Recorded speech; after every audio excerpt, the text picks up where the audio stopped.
इस वीडियो में हम ऋण पत्र के निर्गमन पर क्या जर्नल लेख किए जाएंगे, जर्नल एंट्री क्या होंगी, ये हम आपको बताएंगे। ऋण पत्र क्या होता है कि जब कंपनी को अतिरिक्त पूंजी की ज़रूरत होती है तो आम पब्लिक से, आम जनता से धन उधार लेती है और उस धन के बदले में जो प्रमाण पत्र जारी करती है, जो ऋण पत्र जारी करती है, उसको हम ऋण पत्र कहते हैं।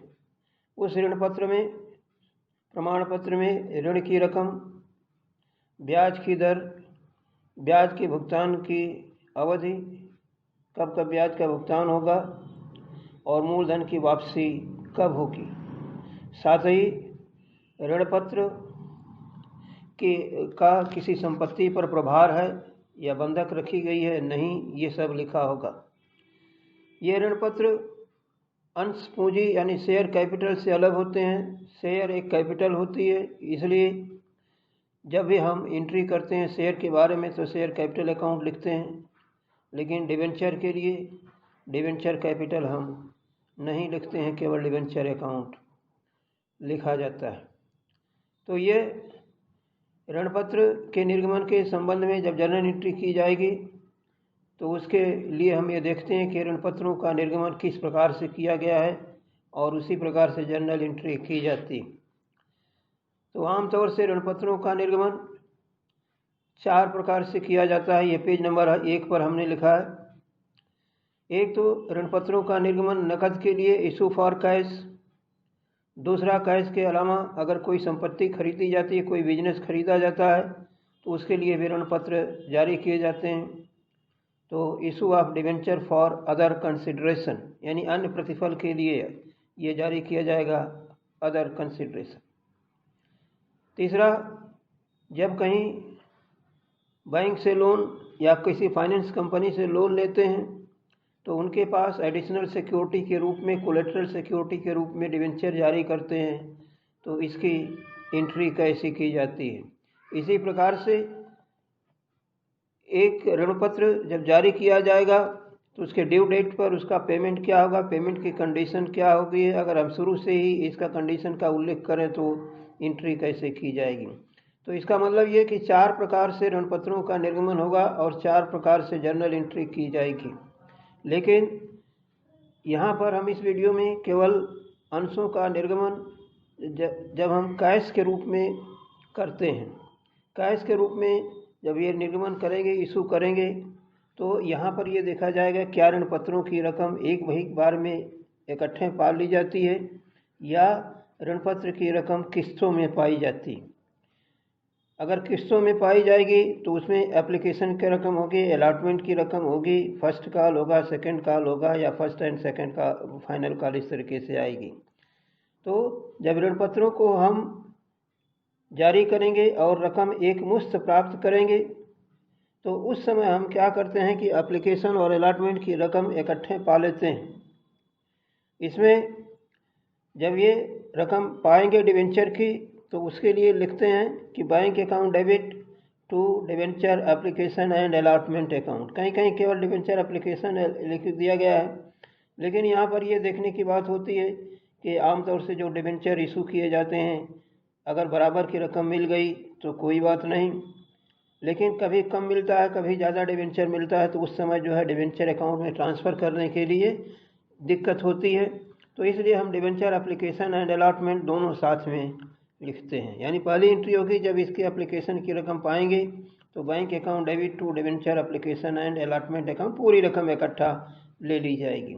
Being application money received for कितने debenture at the rate of rupees, ये डिवेंचर लिखा जाएगा। इसके बाद दूसरी एंट्री इसके ट्रांसफ़र कर दी जाएगी। कहाँ पर, डिवेंचर अकाउंट में हम ट्रांसफ़र करते हैं। ये डिवेंचर के साथ में परसेंटेज भी लिखा जाता है, 10%, 12%, 14%, 8%, इस तरीके से। तो पहली एंट्री में debenture application and allotment account credit हुआ है, दूसरी एंट्री में हम जब इसको ट्रांसफ़र करेंगे तो debenture application and allotment account debenture to debenture account कर दिया जाएगा।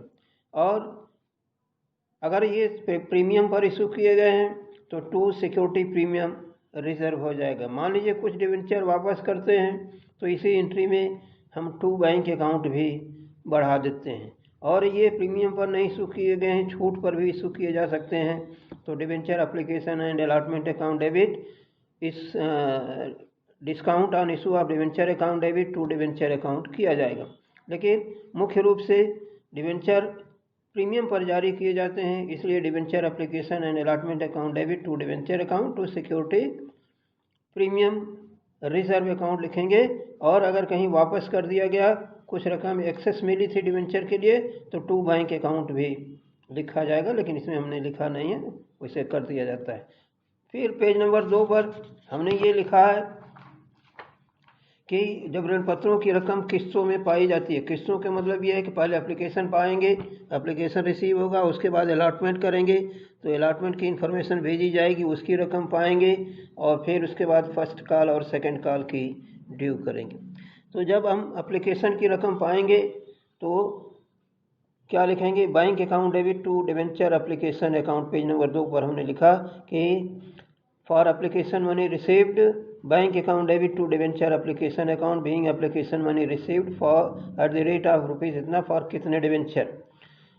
इसके बाद हम इसको ट्रांसफ़र कर देंगे डिबेंचर अकाउंट में, तो debenture application account debit to debenture account being application money transferred.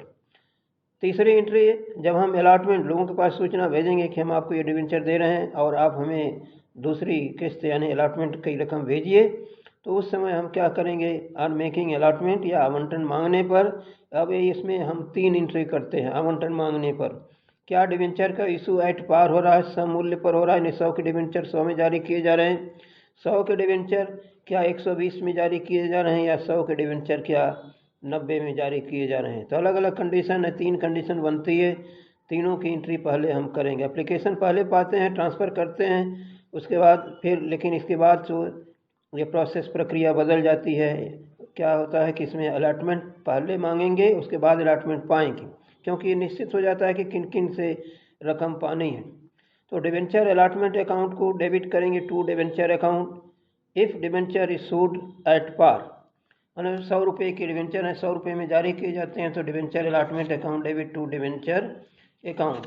फिर इसको अगर हम प्रीमियम पर इशू करते हैं तो debenture allotment account debit to debenture account, page number 3 पर है।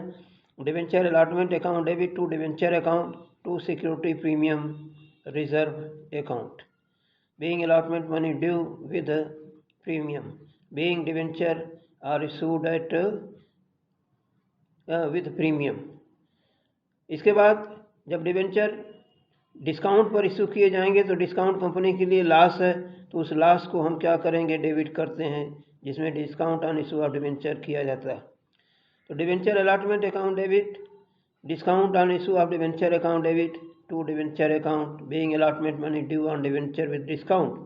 तो ये 3 एंट्री आपके अलॉटमेंट की होगी, जैसी भी सिचुएशन हो उसके हिसाब से करते हैं ड्यू करने की, यानी मांगने की।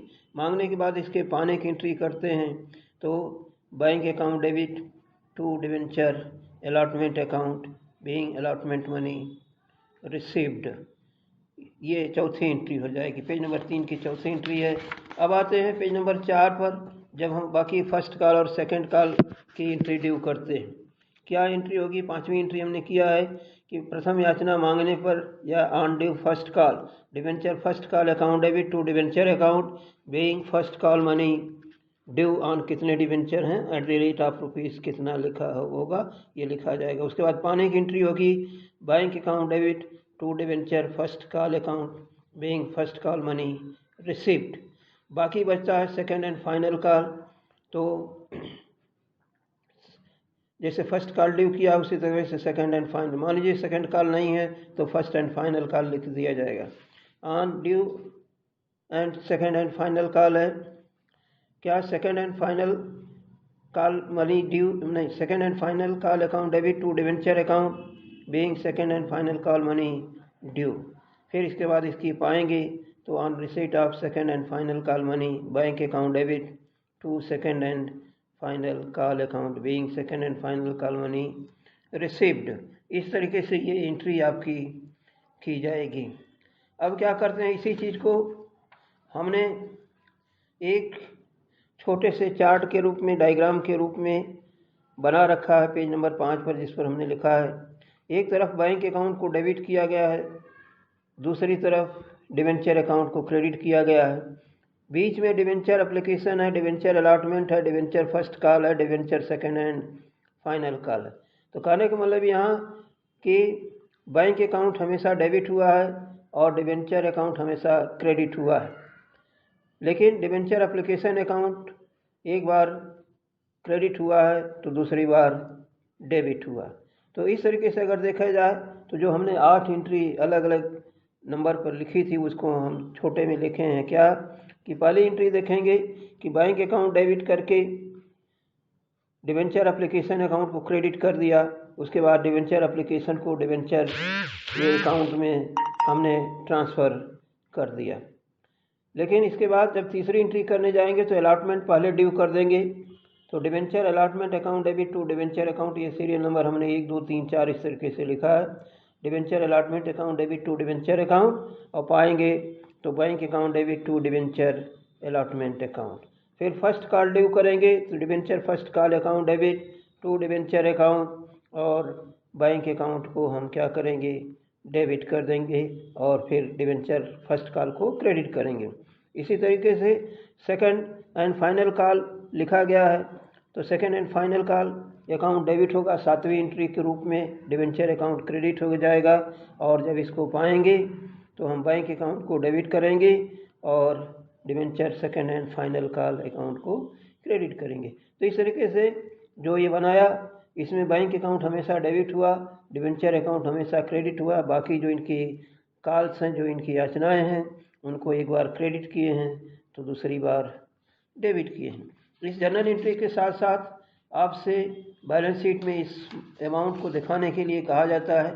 तो इसके लिए हम क्या करते हैं कि सबसे पहले बैंक अकाउंट या कैश बुक जो होती है वो बनाने के लिए कहा जाता है।